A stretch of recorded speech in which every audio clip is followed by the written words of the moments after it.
Welcome back. More than 2 million visitors each year travel to Mount Rushmore. And of course, that phrase is synonymous with greatness. It's now 100 years old, Mount Rushmore, and a new book digs into the sculpture, its origins, its meanings, which, like America itself, are layered with achievement and fault. Earlier, I spoke to Matthew Davis on his new book, A Biography of a Mountain, The Making and Meaning of Mount Rushmore. Here's some of our conversation. America is a place of tremendous ambition, complexity, contradiction, myth, legend, cruelty. As I read your book, Matthew, I thought, wow, Mount Rushmore has it all.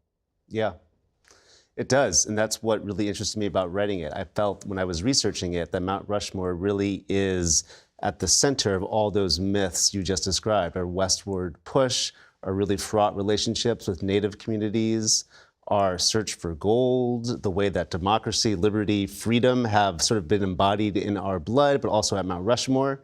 And then, of course, our great creative ambition to build huge things like Mount Rushmore. It's all there in that mountain. And that's, I think, from the book, I gather one of its magnetic qualities.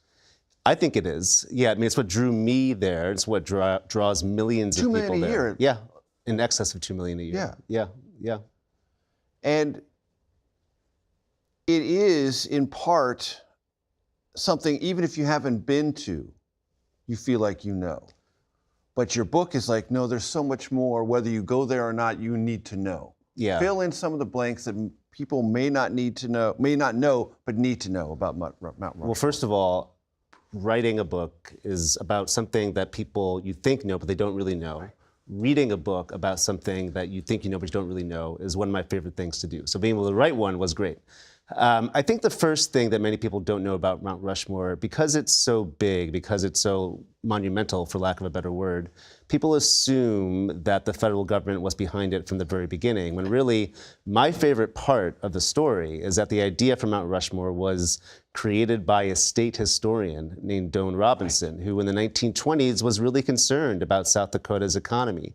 At the time, South Dakota's markets were collapsing because World War I had devastated European markets, but when they recovered, the markets in South Dakota really tanked. And so banks were closing, farms were foreclosing. As I read in your book, South Dakota was a pre-Depression era state, 10 years ahead of time. Exactly. Yeah, exactly. It sort of was the precursor to what was about to come down the line several years later for the entire country. So it needed some kind of elixir, and Doane Robinson thought tourism might be one of them. He did, yeah. There were a bunch of cars and car tourists that were driving around that part of the country. And what do we do?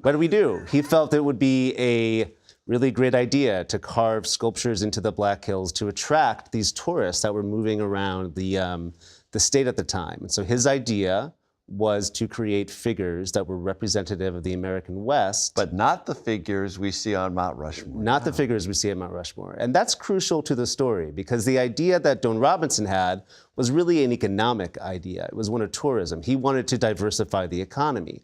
But when Doane Robinson hired Gutzon Borglum as a sculptor, the idea began to shift to one of politics. Economics was still there, of course, but the political aspect of it really got going. And Doane was okay with the idea of this original monument in his mind representing key white American figures of Western expansion, but also Native peoples.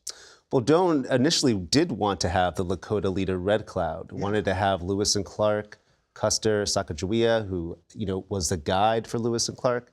And so Doane Robinson's idea was much more diverse in terms of what it ended up becoming. But it should be said that Doane Robinson wasn't necessarily upset in the direction that Mount Rushmore eventually went to. He had, especially initially, a great deal of awe and respect for Gutzon Borglum, the sculptor. Talk to my audience about who Gutzon Borglum was and the complexities in his life. He is a fascinating character, a fascinating man. He is an amazing artist, very talented artist, who really grew up from the middle of American Earth. I mean, he was born to a Mormon immigrant family from Denmark, and he was born in what is now Idaho.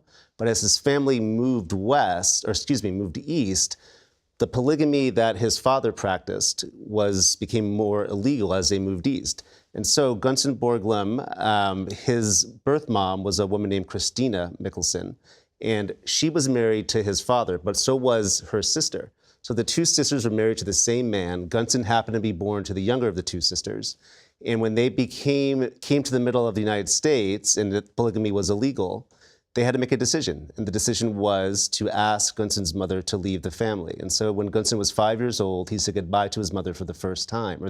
He said goodbye to his mother, and that was it. He never saw her again. So it was a very traumatic experience for young Gutzon. But he eventually moved to Los Angeles as a teenager, really developed his artwork, became passionate about art, went to Europe for about a decade there, and really grew as an artist, as a sculptor. He was someone who studied with and learned a lot about Auguste Rodin, the French sculptor. And when he came back to the United States in the early 20th century, he said, I'm going to be a sculptor, and I'm going to be an American sculptor. You can listen to the rest of my conversation with Matthew Davis on your favorite podcast platform.